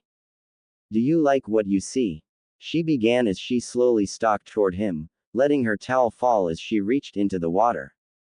It was fortunate for the young blonde that the mist was hiding Shiroi's form, though that didn't stop him from resembling a tomato at the moment. Once Shiroi was within 3 feet of him, she suddenly lunged at him. Naruto couldn't even be surprised by the sudden movement, as she already straddled him. Luckily for him, she wasn't to close his third leg. Well, do you like what you see, Naruto-kun? She seductively whispered, purposely drawling out his name. By this point, Naruto was so red that it would make tomato plot to assassinate him. If they were alive, of course. He couldn't even form an answer as his brain was frying from overload. Shiroi smirked in victory before she kissed him deeply. Naruto's mind blanked out, before he deepened the kiss on instinct. Hey Gaki, I'm back. Jiraiya froze in the middle of his sentence as he saw the scene in front of him. Several moments later, he finally registered what he was seeing. Naruto and Shiroi were in the hot spring, making out. Shiroi and Naruto, in the hot spring, making out. He flew back outside the spring with nosebleed of epic proportions. My student has finally become a man. He thought with a grin, before he went into a blissful state of unconsciousness. Back inside the spring, Naruto slowly separated from Shiroi. Did you hear something? He asked in a daze. I didn't hear a thing. She whispered, before he pulled him in for another kiss with her tongue already forcing its way into his mouth. She won't go too far with what she was doing. After all, she already swore that she wouldn't have with until he was 14. He was 13 at the moment. So she had to wait. After all, patience was a virtue. Though she had to constantly fight her urges and hormones whenever she was around Naruto. But she can wait for a whole year. I mean, a year isn't that long, right? Right. Damn hormones and female urges. She thought. Oh, how she wished a year had gone by already. Patience. She was really starting to hate that word. Naruto twitched at Jiraiya's grinning face. It had been 2 days since the event in the hot spring, and since then Jiraiya hadn't stopped grinning every time he was around Naruto. Whenever he wasn't looking, Naruto would hear the sound of a pencil scribbling down on a sheet of paper followed by perverted giggling. However, every time he turned back right, Jiraiya would be innocently whistling while grinning at him with his eyes. It didn't help that Jiraiya kept giving him looks of pride every 5 minutes. It annoyed Naruto, to put it bluntly. He had to resist the urge to snap at the Elder Toad Summoner on occasions. Shiroi, however, didn't have such restraints. On more than one occasion Naruto had calmed her down when the Elder Toad Summoner leered at them in a perverted manner. It had gotten so bad that Jiraiya stayed a good 5 feet away from Shiroi whenever she was near. Of course that didn't stop Jiraiya from leering at them from a distance while scribbling in his notebook, muttering things along the line of, pure gold. It pissed them both off, to put it quite frankly. That's how it was for the past 2 days, just the three relaxing, and spending time together. Thought every time a girl gave Naruto a look, Shiroi would immediately cling onto him and gave them a stare that clearly said, mine. Of course Naruto was oblivious to it all. However, now Jiraiya believed it was time for Naruto to begin learning the art of meditation. Of course, Naruto didn't understand why he needed to learn something useless in his opinion. Jiraiya merely gave him a stern glare when he said that, and stated that even if meditation seemed useless, it would be extremely useful in the future. Which was why Naruto was sitting in front of Jiraiya with a deadpan expression while Shiroi was sitting next to him with a blank stare. Both of their stares were directed at Jiraiya as he was still leering at them with a giant grin on his face. Slowly, ever so slowly, tick marks began appearing over their heads as they simply stared as he seemed to trying to control his giggling. That's it. Naruto finally snapped. Ero-sensei, why are we just sitting here? And for Kami-sama's sake, stop leering at us. He yelled, before he flicked his wrist and his hidden blade extended. Or so help me. He trailed off in a threatening manner. Shiroi also bared her fangs, and growled lowly at Jiraiya. Jiraiya merely sighed. Well, the both of you both passed and failed the test at the same time. He suddenly said. Naruto tilted his head in confusion, before he retracted his hidden blade. And looked towards Shiroi, who was just as confused as he was. Jiraiya, seeing their confused expressions, sighed. You see, this whole thing, with you two just sitting there and me leering at you every now and then, was a test to see how much patience you have. Imagine my surprise when you two stayed like that for 30 minutes before your patience ran thin. He quickly explained. You two snapped after 30 minutes, which showed you have a good amount of patience. However, I was actually expecting you guys to last at least 50 minutes. He finished. Naruto blinked, while Shiroi rose an elegant eyebrow. Why was I taking part of the test, Ero Gigi? She asked. Well, I can't just have you traveling without teaching you, and I know you're not interested in shinobi techniques, seeing as you never spared them a second glance whenever I taught Naruto some. So I figured why not teach you something like meditation, so you can learn more patience. He said with a smirk at the end. Shiroi stiffened, before she growled lowly towards Jiraiya. The way he said patience had a hidden meaning to his tone. She twitched. How long had he known that she was holding herself back from jumping her blonde lover? She reluctantly nodded. She really did need more control. Even now she feel herself in her body begging, yearning, and demanding that she jump the blonde and perform adult acts. Jiraiya, seeing her reluctant nod, gave her a reassuring smile before he turned his head towards his apprentice. However, before we take our meditation more seriously, he began before he pulled out a blank sheet of paper. I want you to channel your chakra into this paper. But I thought we already knew what my chakra nature was. Naruto interrupted. Jiraiya gave Naruto a glare for interrupting him, however he shivered when he felt another glare on him. He glanced towards Shiroi only to see her giving him a blank look while her mouth was set into a frown. Though her face was set into a blank expression, Jiraiya could feel the dark glare she was sending him. He quickly gave Naruto a soft look, and immediately he felt the glare get off him. He inwardly sighed in relief. Sometimes that girl was too possessive over the blonde. Yes, Naruto, your chakra nature is wind. However, this is a different sheet of paper. This will tell us your second chakra nature. Naruto held a confused expression on his face. Jiraiya sighed, before he began his explanation. You didn't think shinobi had one chakra affinity, did you? Most jonin have a second affinity. Some, if they are lucky, have three, but that's mostly Kekkei Genkai users. Naruto made an "oh" in understanding, before he silently took the paper, channeled his chakra into it. The paper took a moment before it suddenly became soaked with water. Well, wind and water, huh? Interesting combination. Jiraiya softly muttered. Well, work on you second affinity during meditation. You'll just create some clones while you and Shiroi meditate with me. He said. Naruto quickly created some clones, and had them perform some water exercises a fair distance away before he sat back down, with Shiroi already sitting right next to him. Jiraiya inwardly smirked. Though Shiroi may be a bit too possessive, but in a way it was probably a new experience for Naruto. Jiraiya could tell that Shiroi would give Naruto extra attention. It was good for Naruto. It proved how much Shiroi loved Naruto. Shaking himself of such thoughts, he quickly instructed them on the best method of meditation. The trio then closed their eyes, and breathed in and out. Soon they entered a state of self-awareness, and the only thing that can be heard was their soft breathing. Shiroi opened her eyes to see herself in the same sewer she was in when she saw Naruto's memories. She looked around in confusion. Just what was she doing here? She felt a pull, and suddenly she began to gently float off the ground, and moved towards one of the darkest areas of Naruto's mind. Several moments later, she entered a massive room.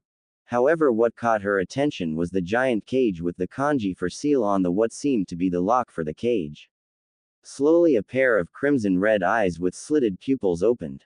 Her breath hitched in her throat. She was in the presence of Kyuubi. She whispered. The Kyuubi eyed her for a moment before his demonic voice echoed in the area.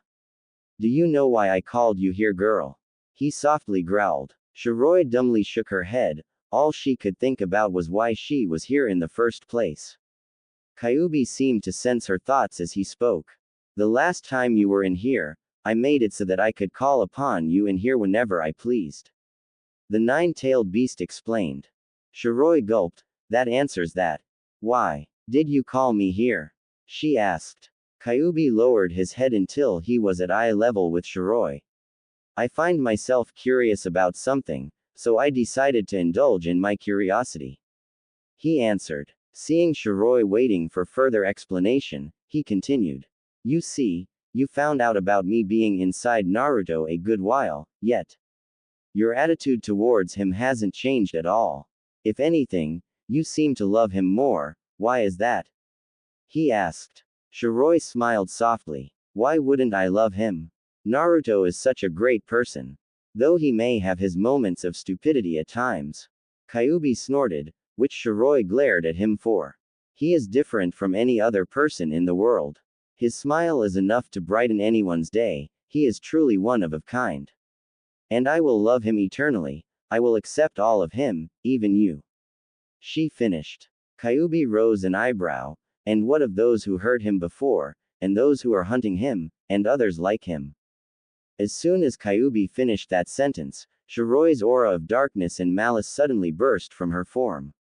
She slowly lifted her head, and her eyes were menacingly glowing pink, while the slits in her eyes began to get thinner and more demonic. Her eyes held such malice and burning white-hot rage that Kyuubi actually a shiver of small fear run through his spine. No, it wasn't fear. It was caution. Caution, I tell you. Kyuubi wasn't afraid of anything. It took a while for Shiroi to answer his question, but when she did, her voice was so cold and held so much malice that it would have frozen hell over. I will make them suffer. I will show them true suffering, and when they are on their knees begging, pleading, crying, and broken beyond comprehension, only then will I kill them. Only then will I end their suffering. Whether they be friend, ally, or enemy. Anyone who harms my Naruto shall receive no mercy, she menacingly said. Kyuubi was not only stunned by her words, but he was also shocked by her aura. In the entire time she had been around Naruto, he could never get an accurate measure of her power. But now, as of this very moment, he truly knows just how strong she was now. She was just as powerful as the Gobi, however it was the way her aura felt, that stunned Kyuubi. Not only was it more malicious and ominous than his own, her aura was almost darker than. No, her aura was darker than Uchiha Madara's. Uchiha Madara is the only other being who had an aura darker than himself. But this girl, her aura was darker than anything he ever felt before.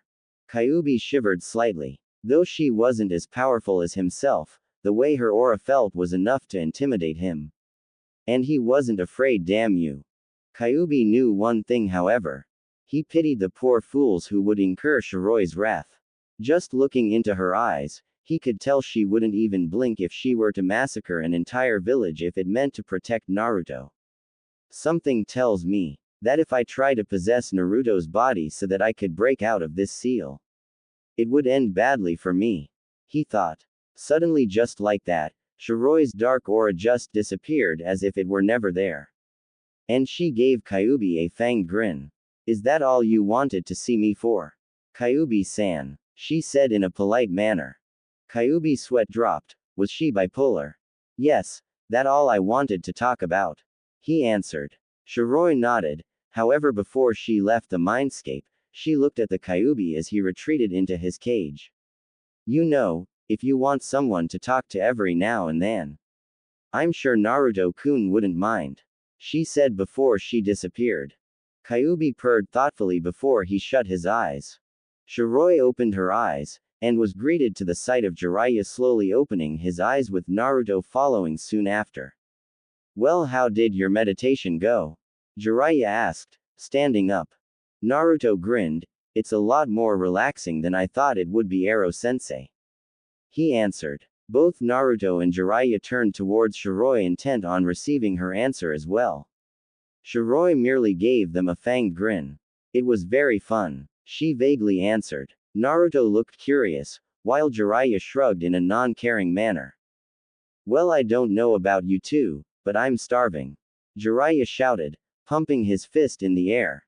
Oh, let's have some ramen, Naruto excitedly shouted. What? No way. We had ramen a month ago, Jiraiya argued. Yeah, that was a whole month ago, Ero-sensei, Naruto responded back. Shiroi gave an amused smile, before she mocked sighed in irritation. Might I suggest that we purchase Naruto ramen, while you purchase what you want to eat? She suggested. But the money we'll spend. Jiraiya began looking like he was gonna have a heart attack. Don't be so cheap, Ero-jiji. Shiroi smirked. Ramen, ramen, ramen, Naruto excitedly yelled before he ran off into town. Jiraiya cried anime tears at the thought of spending so much money, before he followed his student's example and slowly trekked into town.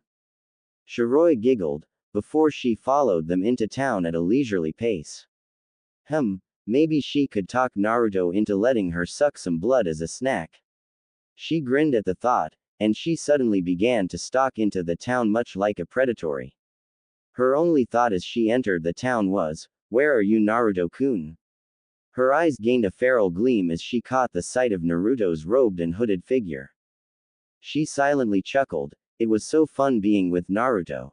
The past month went by exactly as Jiraiya expected. The meditation for Naruto worked wonders. Before, Naruto had always been one who lost control of his emotions nearly constantly. Now, however, the blonde was no longer the loud and brash boy he was. He was now calm and always in control of his emotions. It takes quite a lot to get Naruto to react in a violent and brash way. However, even with his newfound calm and controlled attitude, Shiroi was still able to get him to blush like no tomorrow.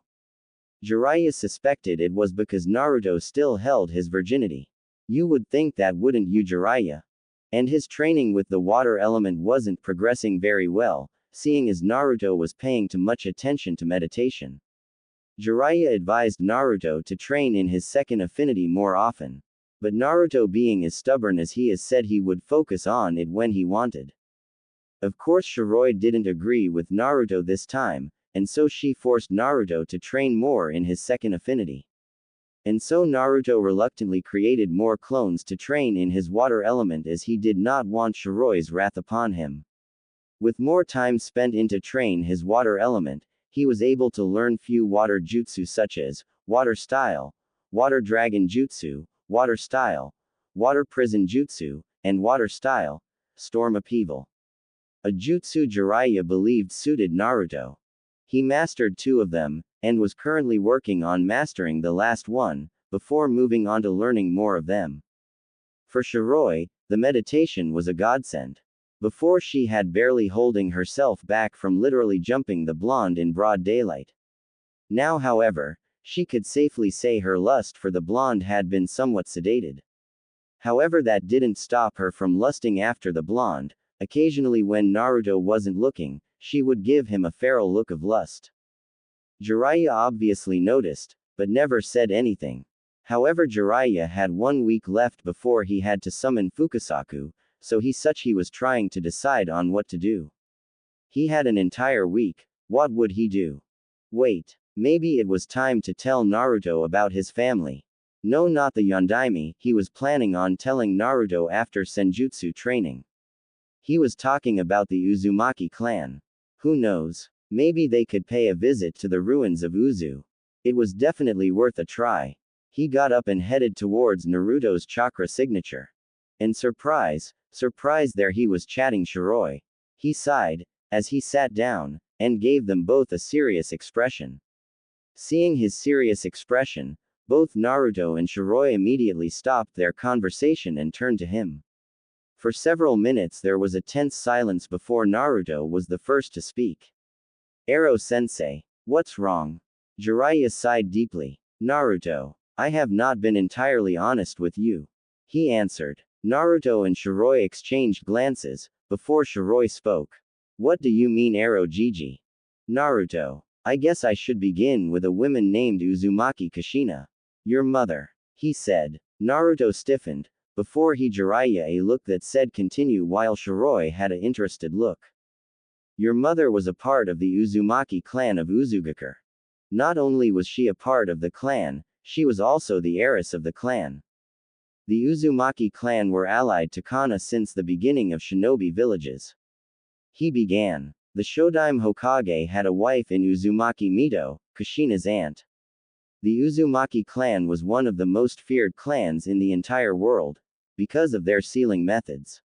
No one could match their seals, even the Uchiha clan were cautious of making enemies with the Uzumakis. Seeing Naruto strangely keep his mouth shut, Jiraiya continued. The symbol on the back of the jackets that Konoha has is a symbol of friendship between the two villages. During the Third Shinobi War, in a combined effort, Iwa, Kumo, and joined together to destroy and ravage the entire village, and the Uzumaki clan were scattered across the elemental nations. Your mother had already been in Konoha at the time. However, that's a story for another time. Seeing Naruto about to open his mouth, Jiraiya quickly continued. The reason I'm telling you this is because I'm planning on making a trip to Uzu, and since that is where your family's home is located, I thought you and Shiroi would like to come. Who knows, you might find something useful there. He finished. Naruto was silent for several minutes, before he nodded his head. Shiroi nodded her head as well, wanting to see the home of Naruto's family. Jiraiya smiled, stood up, and began sealing his equipment into his scroll, followed by Shiroi and Naruto. Let's get moving then. Uzu is in the land of water, it'll take us at least 3 days to get there at full speed. He said. Both Naruto and Shiroi nodded, and the trio instantly disappeared in a burst of speed, leaving behind a trail of dust. As Jiraiya said, it had taken them 3 days to reach Uzu at full speed. The journey was interesting enough. A couple bandits tried to foolishly rob them. However, they made short work of them. When they took a short break in a town, they learned that the bandits were somewhat bothering the townspeople. So they took great pleasure in knowing they helped the town. When they were getting ready to leave, however, Jiraiya noticed one thing. He couldn't find Naruto. Shiroi immediately raged at claiming how he could lose his student and her lover. However, before things could escalate any further, Naruto mysteriously appeared behind and asked what was wrong. They quickly explained that thought they lost. Naruto rose an eyebrow before he said he was just standing by that fruit vendor over there. He quickly moved over to the fruit vendor again. And to both Jiraiya's and Shiroi's shock, it seemed as if Naruto melted into the crowd. It was as if he were never there to begin with. In fact, if Shiroi didn't have Naruto's scent, and if Jiraiya didn't channel chakra into his eyes for better vision, they would have completely lost sight of Naruto. When Naruto emerged from the crowd, Jiraiya immediately hounded him on how he was able to do that. Though Naruto said he didn't know how he did, just that he just did. Like instinct, Jiraiya immediately claimed it was a valuable spying technique, since if he were able to become one with the crowd like that, then you could easily eavesdrop on various conversations. Shiroi dubbed it as perfect blending. The Kyuubi was inwardly snickering, seeing as that was another skill that the ancient Uzumaki used, but was a lost art after the clan wars began. Though since they were heading towards Uzugakure, Kyuubi couldn't help but wonder if Naruto would find that sword. The only sword possibly stronger than Orochimaru's Kusanagi, and said to be able to harm a Biju. If he did find that sword, Kyuubi knew that Naruto would be both feared and respected by many swordsmen. That pleased the Kyuubi as his container would be famous for even having the blade in his possession. After several stops on a few towns, mainly because Jiraiya wanted to peep on some hot springs, but Shiroi threatened to castrate him if he did. They finally found themselves in front of the main gate of Uzumaki. Naruto looked at the gate with anticipation and uncertainty. Shiroi gently took his hand, and gave him a reassuring smile, while Jiraiya clasped his hand on Naruto's shoulder, silently giving him support. Naruto gave them both a thankful smile, before he touched that gate. And a blood seal that was on the gate glowed brightly before it dulled, and the gate opened on its own, allowing them entrance. Old decaying buildings, deserted streets, eerily silent buildings. The wind blew slightly, even the wind seemed devoid of life, as if time had worked its way into even the wind. Faded signs that were labeled fruits, groceries, playground. They were various signs, all either burned, faded, or torn apart. Even bones littered the streets, however they seemed to be on the verge of collapsing into dust and ashes. Jiraiya looked around with a grim expression on his face. He never knew that it was this bad. Shiroi looked around in slight anger and sadness. Anger because of what Kumo and Iwa had done, sadness because those obviously human bones were the kinsmen of Naruto. Naruto looked around in both sadness and slight depression. His family's ground, all ruined, yet they seemed as if they were still able to stand. It seemed even the buildings had the stubbornness of the Uzumaki clan. Kyuubi looked through his container's eyes, and he couldn't help but feel a sting of sadness. Though Kyuubi may have hated humans, the Uzumaki clan were the only ones he truly respected. Their charisma, and always fight till the last man standing attitude always made him wonder what life would have been like if the Uzumaki clan were still around. He remembered when he was first sealed, his first container. Uzumaki Mito offered her hand in friendship. He had been angry at the time, because Madara had used him like a puppet. In his anger he slapped the offer of friendship in her face. Thinking back, he couldn't help but wonder how much things would have changed had he accepted her offer. Well, we might as well look around. Lead the way, Naruto. Jiraiya said. Naruto looked at Jiraiya in confusion. I think that what Jiraiya means, that since this is Uzumaki grounds you should lead the way. After all, this is your home. So maybe your Uzumaki instincts will kick in and guide you. Shiroi explained. Naruto nodded his head in understanding, before he slowly trekked through the ruins. He felt Shiroi squeeze his hand in reassurance, and he gave her a grateful nod. They slowly moved through the ruins, bowing their head in respect when they saw the bony corpses of many Uzumaki kinsmen. It wasn't long before Naruto suddenly felt something calling out to him. He turned his head to the left only to see a temple with the Uzumaki spiral. Tilting his head in curiosity, he trekked towards the temple, with Shiroi and Jiraiya following. Inside his cage, Kyuubi smirked. The blade was calling out to Naruto, it seemed. Entering the temple, Naruto couldn't help but be a bit awed at the sight. Unlike the other buildings they investigated, this seemed a bit more livelier in comparison. The curtains on the walls didn't seem to fade in color at all, and the Uzumaki symbol stood proudly on the curtains. And the shelves were stacked various books and scrolls. Jiraiya and Shiroi held odd expressions as well. There were so many books which meant so much knowledge as well. However, what really caught Naruto's attention was the altar which stood in the middle of the room. He made his way to the altar, and to his surprise he noticed some engravings on the altar. Yuhu, the blade calls out to, you are now the head of the Uzumaki clan. Take the blade of the eagle and blessed by the one with 9 tails and show the world the Uzumaki will never die out. Naruto said, repeating the inscriptions on the altar. What does it mean by blade of the eagle? Shiroi wondered. And what did it mean by blessed by the one with 9 tails? Jiraiya suspiciously asked, already having an idea. Inside his cage, Kyuubi snickered. He had forgotten that he blessed the blade with some of his power. Naruto gently touched the altar, before it suddenly rumbled, and the cover opened up, and a sword in a black leather scabbard ascended from the inside of the altar. Naruto reached out to the blade, and grasped it. The sword pulsed in Naruto's hand, seeming to be happy to be wielded by him. Shiro and Jiraiya watched with their breaths in their throats, as Naruto slowly unsheathed the sword. The sword was forged from a smooth, silver metal. Its cross guard was shaped like an eagle's wings, with the pommel in the shape of an eagle's head. Along with this, the sword's hilt was wrapped in strong, dark brown leather for gripping. Altair's sword from Assassin's Creed. Altair. I haven't seen that sword in a long time. Kyuubi uttered as he stared through his container's eyes at the sword. Kyuubi. You know of this sword? Naruto asked in surprise. Kyuubi hummed in thought as he debated on whether or not he should tell his container a little of his history. In the end he decided to indulge in Naruto's. Of course I know of that sword. 100 years before the first clans were beginning to form, I met a man. By the name of Uzumaki Arashi.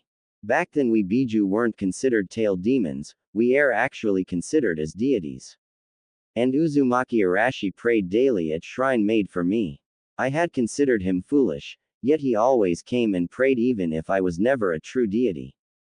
When the clans were forming, Arashi knew it would lead to war eventually, so in order to protect his family he forged the sword Altair.